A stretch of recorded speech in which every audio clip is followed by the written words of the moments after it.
I've spoken before at events that were more left-leaning sometimes, and they don't have the hardcore appetite for policy that conservatives have.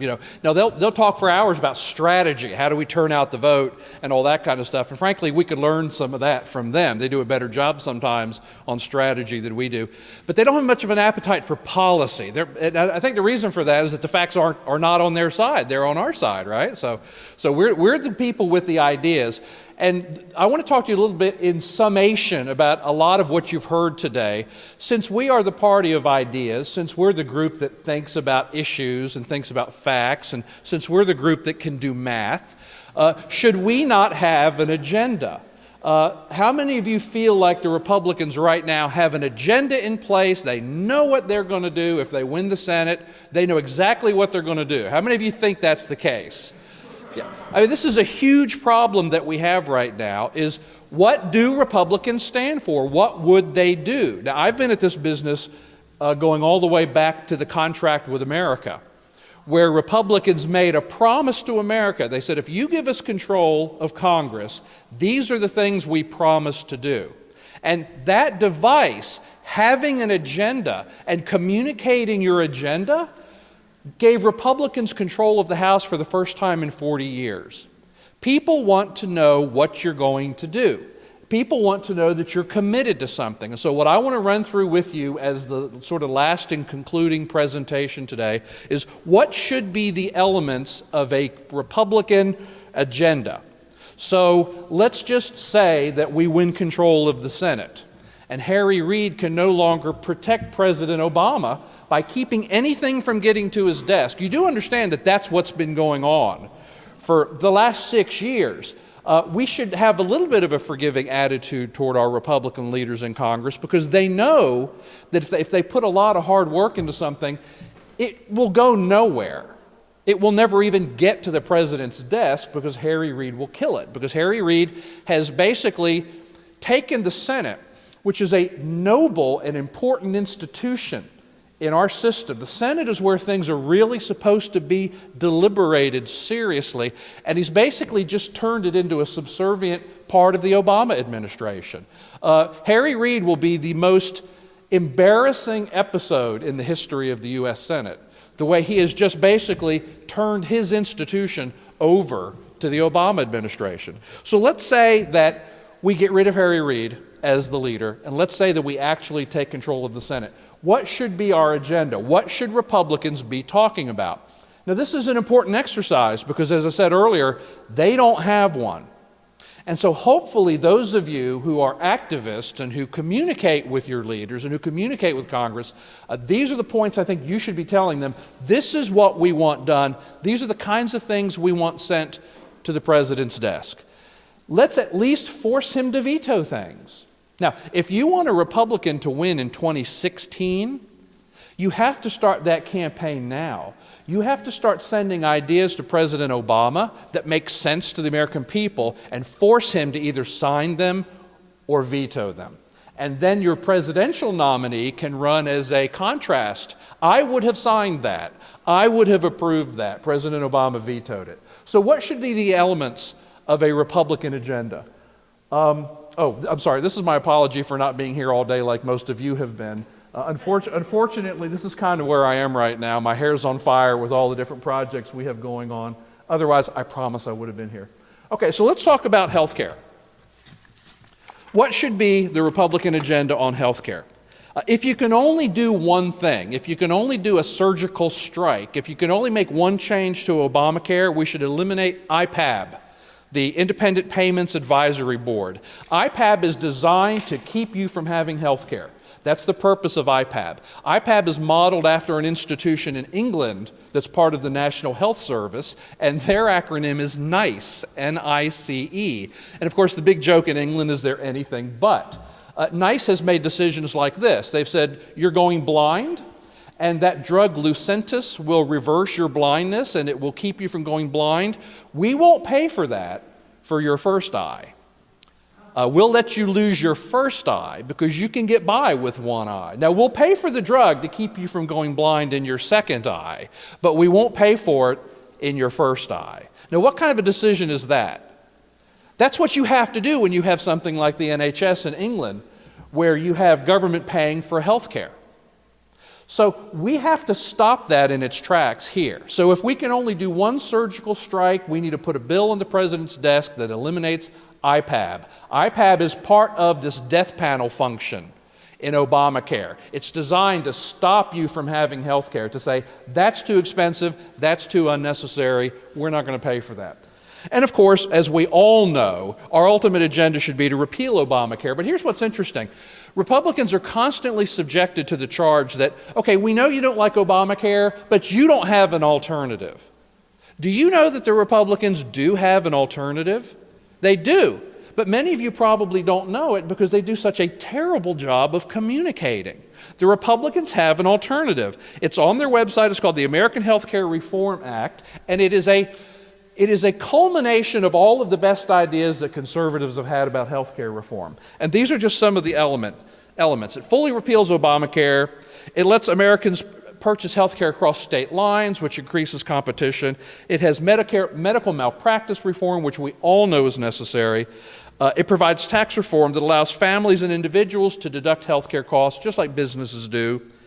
It provides all Americans with a standard deduction, so essentially everyone's getting an equal and level tax break for buying health insurance instead of these ridiculous ways that Obamacare does it.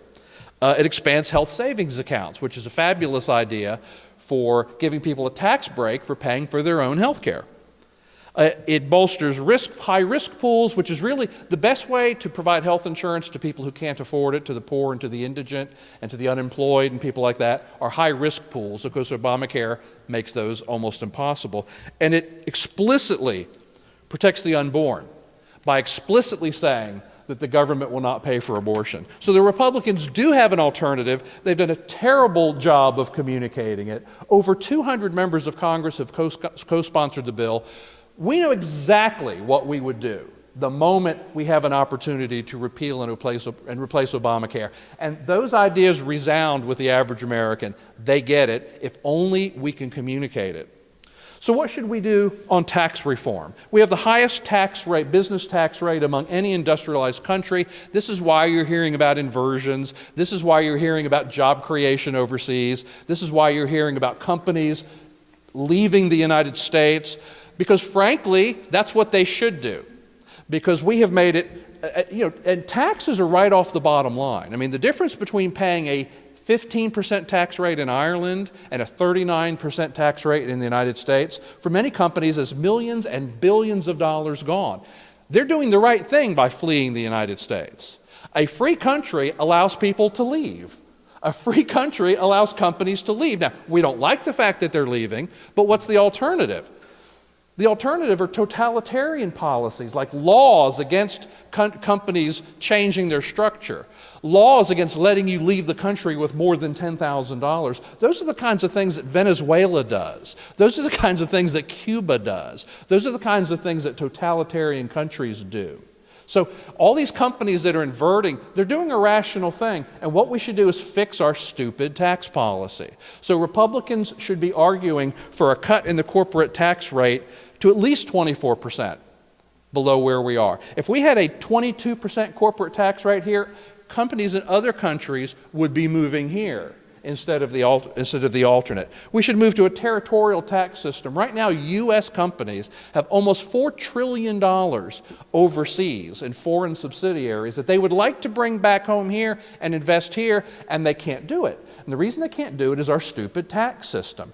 If you are a global multinational company, you do business everywhere. You do business in France, and you do business in Ireland, and you do business in Brazil. But our stupid tax system says that if you made a profit in Brazil, in order to bring that money back here, you have to pay the difference in the taxes. So if another country's tax rate is 20% and ours is 39%, to bring those profits home here, they have to pay the difference. They have to pay 19% more in taxes on that money. So they don't bring it here. They leave it there.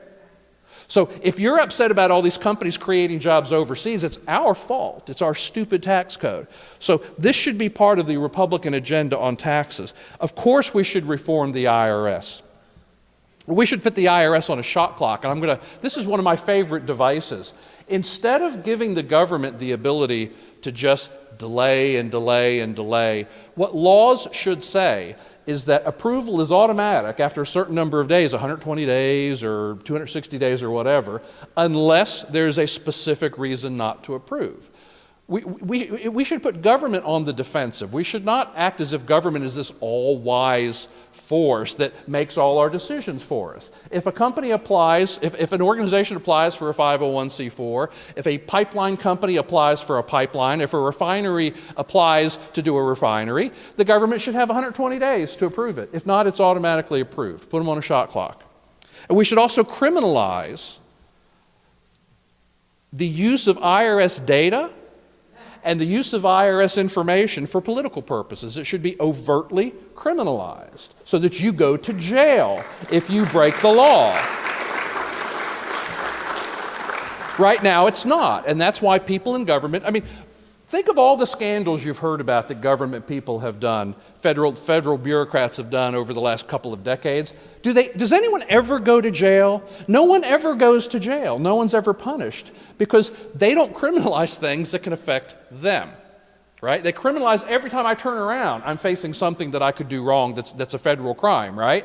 But they can break overt laws and it's not criminalized. So we need to have criminal penalties for the IRS for violating the privacy of data and for using those functions for political purposes. Let's talk about energy for a few minutes. Dr. Matthews just did an extensive presentation on energy, so I'll skip through. What should be our agenda on energy? First of all, we should absolutely repeal the 1974 ban on crude oil exports. It's stupid and it's hurting our economy. We should, as I indicated earlier, we should streamline the approval process for infrastructure, whether it's a pipeline or a refinery. If somebody wants to build a facility to compress natural gas so that it can be exported and shipped to Europe, where they pay 4 times what we pay for natural gas in Europe, and they're subject to all sorts of political pressure from Russia, if we started exporting natural gas, we could help all of our allies over there.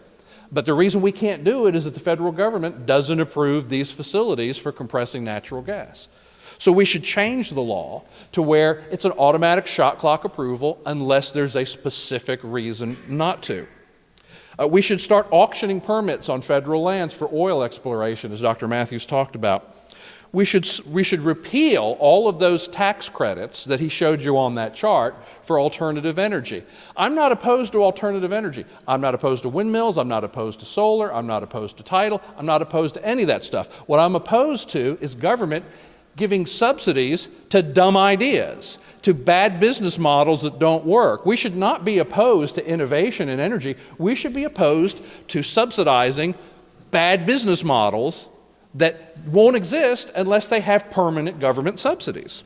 And we should certainly pass a law that says the EPA does not have the right to regulate carbon dioxide as a pollutant. Carbon dioxide is not a pollutant. There are any number of studies that actually show, do you know that our forests now are expanding? Do you know that North America is reforesting right now? And at least one of the factors for that is a slight increase in the availability of carbon dioxide, which plants require for growth. Those who have studied geology and fossils and that sort of thing, you keep noticing how all these plants are larger, right? You go back millions of years and the plants are larger, the trees are larger, the leaves are larger, and coincidentally, there was a lot more carbon dioxide in the air back then. It's entirely possible that global warming is actually a better state for the planet than the one we're in right now. But people have this tyranny of the status quo. You know, we're used to seeing snow on Mount Fuji, so there's supposed to be snow on Mount Fuji. Maybe there's not. Maybe there's not. So I'm going off on a tangent there. I should stop that. But we should certainly forbid the EPA from treating carbon dioxide like a pollutant. Much of the trouble the EPA has caused lately has been under this authority to regulate carbon dioxide. Let's talk about hot button immigration. I am not going to please everybody. I'm not going to solve the immigration problem. But what should the Republican Party have as top agenda items? What can we do? What's doable in this environment? Well, one thing we should do is we should pass legislation that delegates to the states the authority and the money to protect their borders. Right now we have a situation where it's the federal government's job, but the states are having to do it. The states are having to spend money. It should be the federal government's job, but they refuse to do it. So what the Republicans should do is put a bill on the president's desk that says at least let the states do it. Give them the authority and give them the funding. And let Texas and Arizona and New Mexico and California build walls, build fences, put drones up in the air. Whatever's appropriate in that specific geographical location, let the states do it and give them the money to do it instead of doing nothing. Dare them to veto it. We should implement a biometric system for legal immigrants who are here on visas. Do you know that the Congress has 4 times passed laws mandating a biometric system for tracking immigrants, and the executive branch has simply never done it?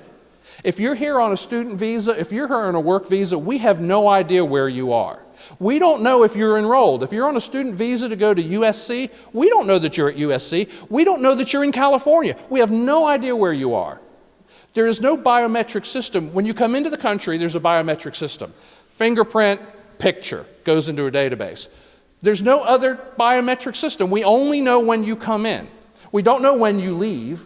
Do you know that the biggest illegal immigration problem is not people coming across the border? Do you know that? The biggest source of illegal immigrants is visa overstay. It's people who come into this country on visas and never leave.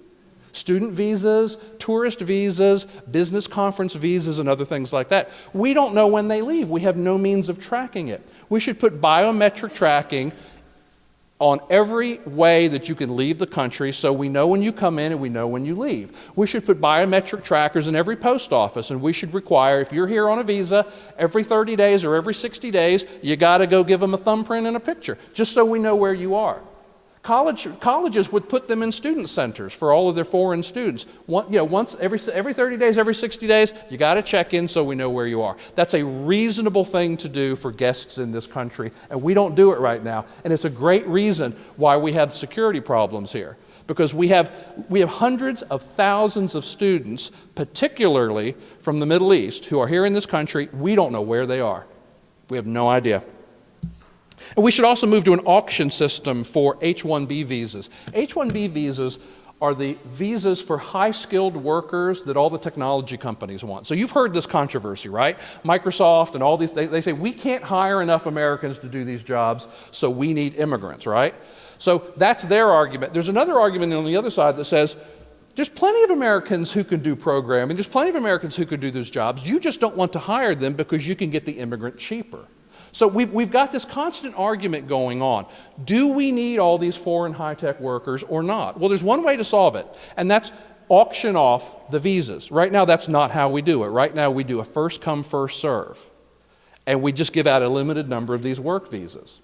Now, the tech companies say, well, you're not giving us enough.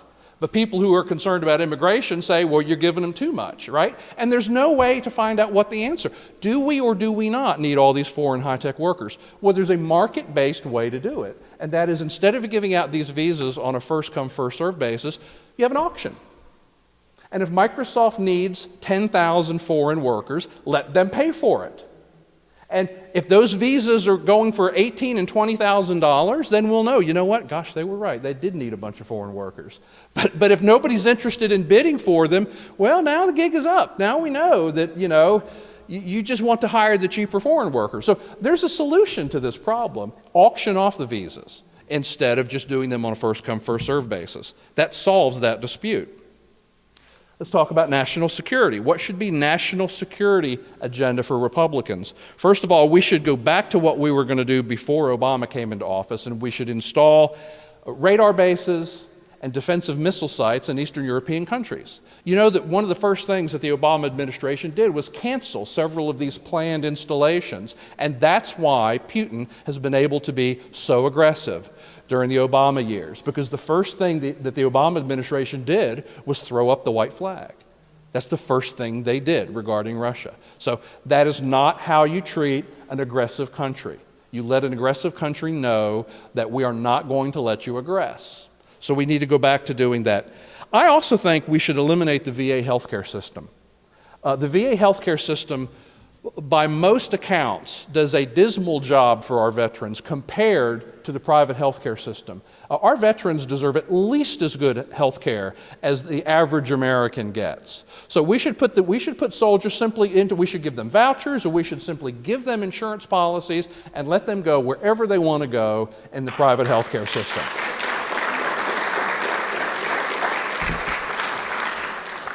Finally, I have a concern, and I know that a lot of people don't share this concern, but I have a deep concern about a trend that's called the militarization of the police. I am not anti-police. I back the blue. I believe in law enforcement and rule of law. But we've got a very serious problem now where surplus military equipment is being given to police departments, and every police department is being SWATified. Every police officer is being turned into a SWAT officer, and every little police department in, middle nowhere, Mississippi, a town of 2,000 people, there's a picture of Sheriff Jimbo standing in front of his new tank. Okay? We're not supposed to be a police state.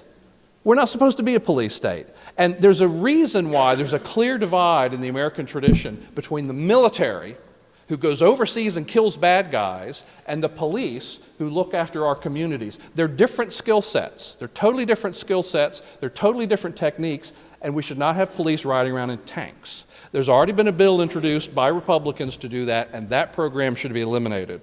Now let's talk about privacy. You worried about the NSA? There's ways to address this. The first thing we should do, and by the way, I apologize, the language is wrong on that first bulleted point. We should not pass the Electronic Communications Privacy Act. We should amend the Electronic Communications Privacy Act. It already exists, but it's weak, and it doesn't protect us from the snooping of email and internet traffic like it should. This actually is a bipartisan thing. There's plenty of leftist groups who are also in favor of this. This is one of those unique opportunities where conservatives agree with the ACLU. Because the gross violation of our privacies that we have found out is happening through the NSA and through other government agencies. So we need to amend the Electronic Communications Privacy Act. Second, we need to amend the Patriot Act to eliminate warrantless wiretapping.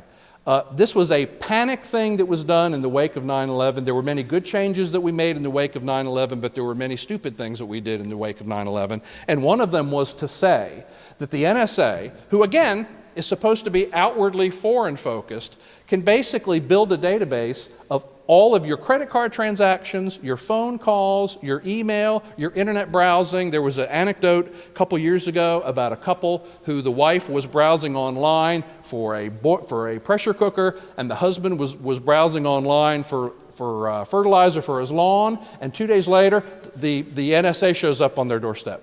Not the NSA, the FBI. Can you imagine? 2 days after you're doing a web search, the FBI shows up on your doorstep? Folks, this is wrong. This is a violation of the Fourth Amendment. Our founders were very concerned that Americans be secure in their persons and in their papers. That's privacy. So we need to put an end to this warrantless intrusion into our communication. If you suspect me of doing something wrong, get a warrant. It ain't that hard. There's plenty of judges who will issue a warrant if you have cause. But if you don't have cause, you should stay the heck out of my life. That ought to be the Republican conservative attitude on that. Let's talk about federalism. We're all in favor of federalism, right? We all think that the founders intended for the states to have a greater role in our lives than the federal government. Ronald Reagan said in his first inaugural speech, he said, we all need to remember that the states created the federal government and not the other way around. The federal government exists to do a few delegated powers that the states give to it. There's nothing in the Constitution that stops a state from becoming a huge, gigantic, big government monstrosity that regulates everything and intrudes in everybody's life if the people in that state want it to operate that way.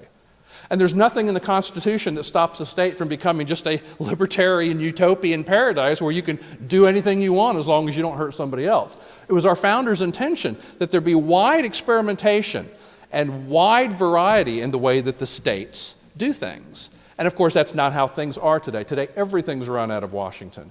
I was in Switzerland a few years ago, and I asked the taxi driver what was the name of the president of Switzerland, and he couldn't tell me. He didn't know. I asked him, so who's the president of the Canton of Geneva, which is where we were? And he knew that right away. That's the equivalent to an American knowing who their governor is, but not knowing who the president is. That's real federalism in Switzerland, okay? That's more like what our founders intended for us, that almost all power be at the local level. So we need to start a trend as conservatives and as Republicans to start inching back toward federalism. One way to do that is to block grant anything and everything. Education funding, transportation funding, healthcare funding, social services, just block grant it to the states. Just say, okay, so we're going to spend, $18 billion on this, but the federal government bureaucrats are not going to make the decisions. We're going to block grant the money to the states and let the states make the decision. That's a first step in going back to a federalist approach to issues. We should require that any proposed legislation in the preamble state what part of the Constitution that proposed legislation finds its authority. Last night and this morning I was watching as my son was in a debate tournament, and he's doing congressional debate, and they're debating all these propositions, and the propositions are drafted by students. And I'm sitting in the back of the room and my head's just exploding because it's all this crazy, insane stuff that these students have written up in these proposals. And I kept wanting to say, someone should stand up and simply ask, can you tell me where in the Constitution we would be authorized to do this? We ought to require the same thing of our federal legislators. Just tell me. Just take a stab at it. Tell me what provision in the Constitution covers this bill you're trying to pass. And you know what? About 90% of them wouldn't pass that test. We should also get a Republican Congress to pass a resolution that says that they will not stand in the way of an Article 5 conference for amending the Constitution, if in fact the states do that. A lot of conservatives over the years have been concerned about the idea of a constitutional convention. For many years, I was opposed to the idea. I shared Phyllis Schlafly's approach, which is essentially that it'll run wild, we won't be able to control it, the bad guys will outmaneuver us, the bad guys will out-strategize us. Since then, I have personally changed my mind. I think that the worst possible path we could be on right now is the status quo. And so, personally, I've got to the point where I'm willing to risk a constitutional convention because I think that it's not like the status quo is going to survive. We are going to fail as a country on the status quo. So I'm willing to take that risk. At the very least, the Republican Congress should pass a resolution that says that they will not stand in the way of a constitutional convention. And then finally on welfare reform. Remember what we did in 1994 where we totally transformed what used to be called AFDC, and we turned it into a program called TANF. And basically what we did is we block granted to the states. It was a remarkable success. States saw extraordinary rates, 80 and 85% of people who had formerly been on welfare going off of welfare and going into the workforce. It was an extraordinary success. And the basic tenet of that welfare reform was to block granted to the states and put the states in charge. But there are still 184 other welfare programs. We only reformed one of them. Now, we reformed one of the biggest ones, but we only did one. So Republicans should block grant all of these programs, all of these aid programs to the states. Now, I'm sure some of you out there are saying, no, they shouldn't. They should eliminate them, okay? And I don't disagree with you. Remember, this is an agenda for what Republicans could do now. What could you put on President Obama's desk and force him to either sign it or veto it? What's possible in the current environment? It's not possible to eliminate these programs in the current environment, but if you block grant them to the states, they will be better administered, and because they're better administered, they will start to shrink of their own accord. Because we won't be spending as much money on those programs because they will be better administered. I should have put a slide on here about spending restraint, and I'm kicking myself for not doing it. So I want to talk just a second about spending restraint. One of our biggest problems, of course, is out-of-control federal spending. Now, in the last few years, because Congress hasn't been able to pass a budget, the spending curve has actually bent a little bit, and spending is not growing as fast as it has been. But one of the main things Republicans need to do is restrain spending. Did you know that if we simply passed a budget that said government programs can only grow at 2%, did you know that we will balance the budget in 5 years? Cut nothing. Cut nothing. Just say that spending can grow no more than 2%, because today spending grows at 4 to 5%. So what we have, and I apologize for not showing this chart, we have two lines, and they never cross. Revenue's going up and spending's going up, but they never cross. That's our problem. We need to get those lines to cross. So if you get that spending line to flatten out, those lines cross, and suddenly you have a balanced budget. Now, government's still too big, but at least you have a balanced budget. So we probably cannot get President Obama to agree to cut government by 25%. But if you put before the president simply government cannot grow any faster than 2%, force him to veto it. Or maybe he'll sign it. And then the budget automatically balances in 5 years with no other changes. If you cut government spending growth to only grow 1%, budget balances in 3 years. So I have a whole presentation about this, and I won't do it now. It's not hard to balance the budget. It's easy to balance the budget. All you've got to do is restrain federal spending. So Republicans should have a plan to restrain federal spending. Now, do these proposals, do these items solve all of our problems? No, they don't. But it's a start, and it's the most important thing. And I'm deeply concerned that right now Republicans have nothing approaching an agenda. That if they do win control of the Senate, I mean, there should be a list. There should be these are the 10 things we're going to try to accomplish. Even if it's secret, there should be an agenda. And I don't believe for 1 minute that there's an agenda. So we need to talk to our elected leaders about what is the agenda? What are you going to do? And here's what we want to be on that agenda. And I will put this PowerPoint presentation up on IPI's website tonight. So if you want to have access to these slides and these points, they'll be there for you. My final comment is, although I've not been talking about the state of Texas, this very same exercise should be going on right now with our Republican senators and our Republican representatives in Texas. And I don't believe for a minute that they're doing it either. I think they're all sitting back and getting ready to coast to election victory, and they're all happy about that they won their primaries. And folks, with a 4-month legislative session, it is chaos in Austin, and we get played time and time again by people who are masters of the process. And the reason we get played is we don't have an agenda.